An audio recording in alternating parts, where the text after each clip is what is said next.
fast asleep. It's after midnight when they all finally return to the house, post-Robotnik battle, and Sonic shakes off some of his exhaustion as he waits for Tom to unlock the door. Who knew using your weird alien powers to fight an evil scientist would be so tiring?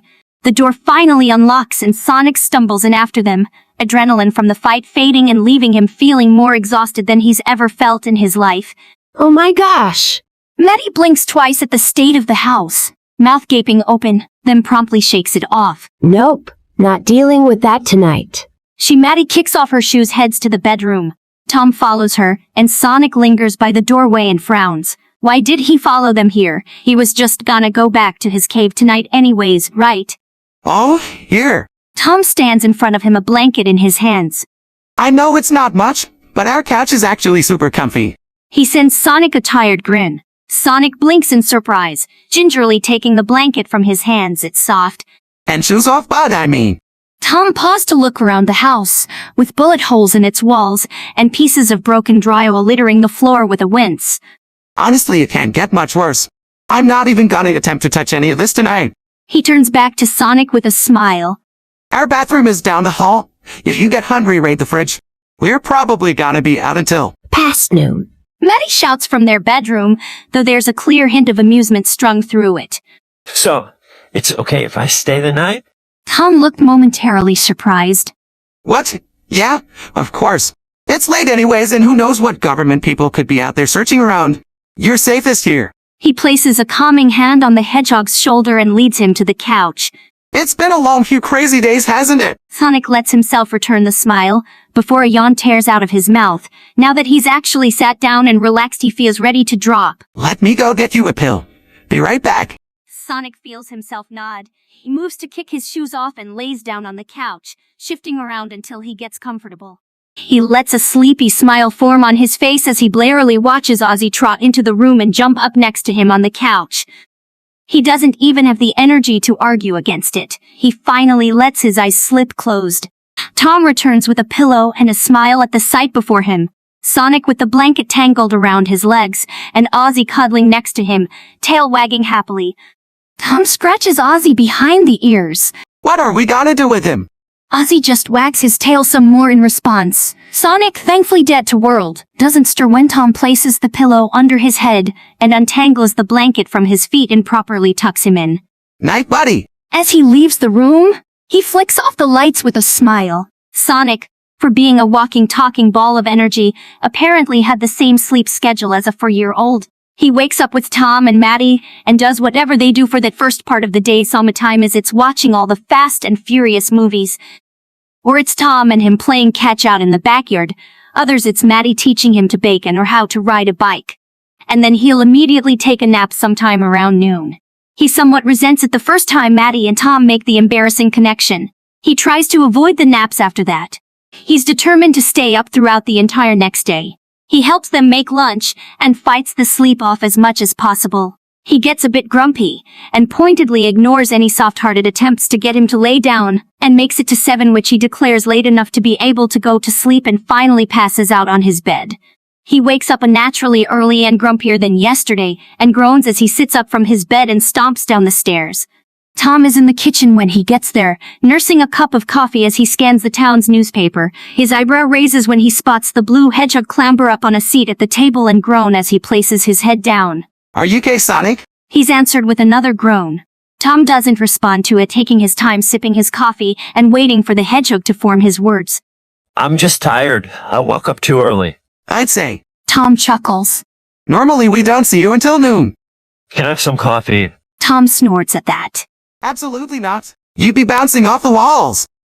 And how is that bad? You're not getting any coffee. Fine. Why don't you just take a nap? I know we might have embarrassed you with what we said the other day, but a lot of kids your age take naps. Heck, me and Maddie take naps sometimes too.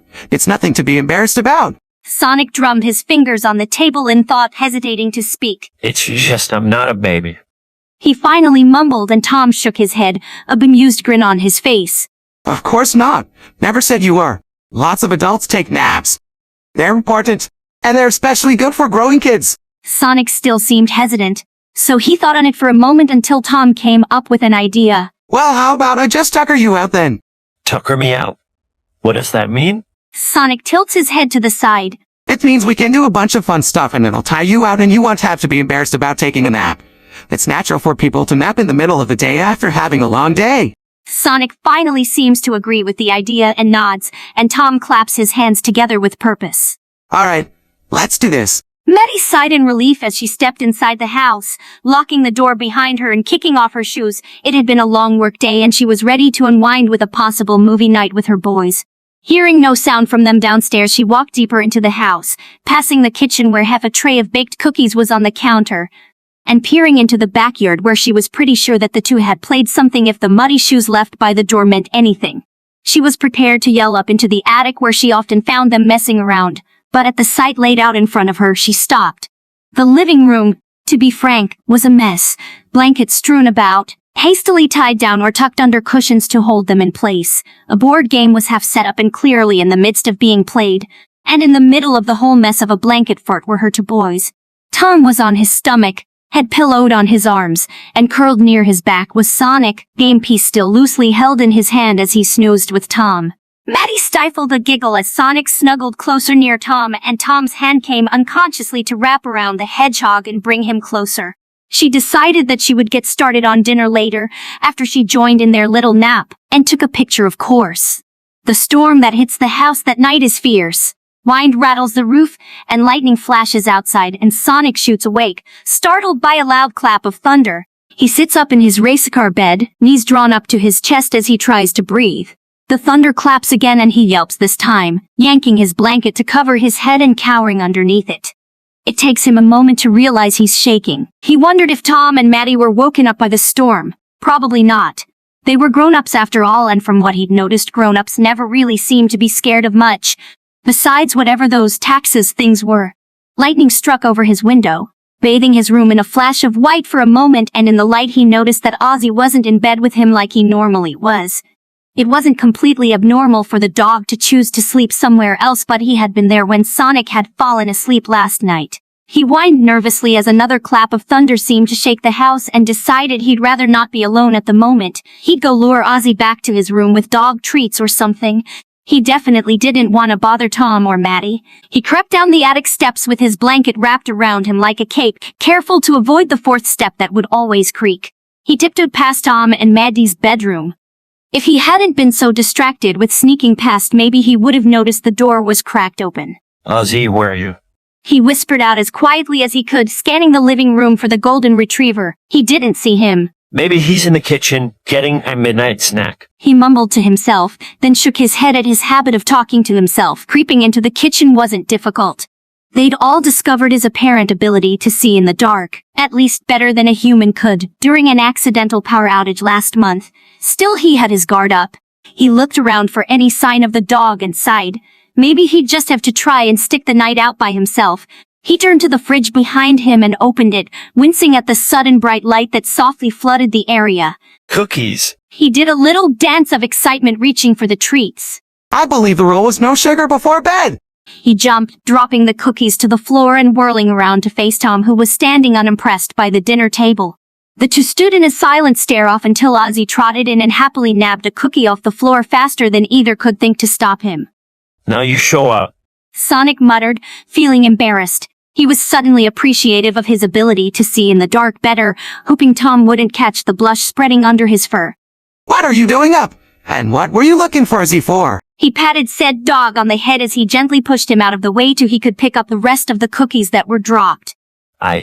There's nothing. I mean, obviously it's not nothing. Who wouldn't want to find Ozzy? I love this guy. He awkwardly patted Ozzy's back, and was rewarded with a tail wag. Tom shot him a knowing look. Truth, please? Sonic paused, but another crack of thunder made him flinch and he eventually sighed. Okay. Don't let Lord Al spill the beans. He shifted his feet nervously. I was kinda scared by the storm, I guess. It's silly because I'm not a little kid or anything, but I just didn't want to be alone. Tom seemed a bit surprised by that answer. He took in the hedgehog's anxious body language, and how he clearly didn't seem comfortable talking about this, and shook his head fondly. Storm woke you up to, huh? Tell you what? Why not hop in bed with us?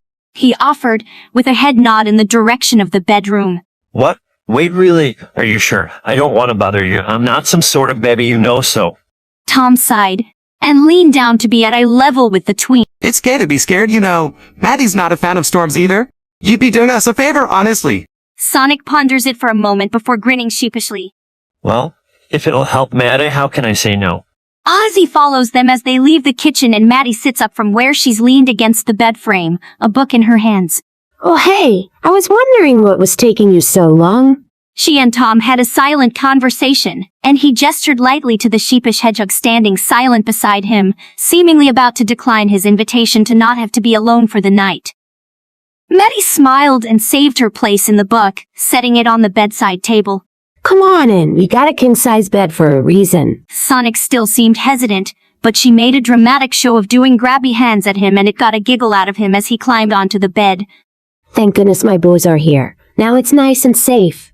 Tom slid into next to them, lips working up into a smile as he watched Sonic curl up in the space between him and Maddie and fall asleep, hand-fisted around their blankets. He and Maddie share a fond look before Tom turns off the bedside lamp and their little family head off for a peaceful night of sleep together as the rain pattered against the window. Sonic, like most teenage boys, isn't a fan of waking up early, or waking up any time before noon. He sleeps through alarms, he sleeps through Ozzy jumping onto his bed, he sleeps through Tom's voice calling his name up the attic stairs. Sonic wakes up to 3 things. 1 is the smell of breakfast, or any food really. Chili dogs get him up faster than lighting itself, the smell of Maddie's pancakes. Tom isn't the best cook but they eat his slightly burnt pancakes with pride anyways are enough for him to reluctantly climb out of bed. 2 is Maddie. She'll climb the attic stairs with soft steps and then quiet humming of whatever song she's got stuck in head. She'll sit at the end of his bed and reach over to pet him between his ears right where he likes it. And then hum loud enough to bring him from his slumber. And he'll yawn and stretch reminiscent to a cat, and blush when she calls it adorable, and let her tug him up from his blankets and downstairs to breakfast. And 3 is Tom. He lacks Maddie's gentleness as he walks up the creaking stairs paying no mind to how the 4th step always creaks extra loud, and plunks down on his bed, and spouts whatever bad joke he found from the joke book Wade got him for his last birthday. And then he'll poke Sonic in the stomach, his most ticklish spot, and will laugh when the hedgehog groans at how bad the joke is. He badgers Sonic enough that getting out of bed is the only clear option and he grins smugly whenever Sonic admits that the joke wasn't too bad. Sonic finds he doesn't mind at all.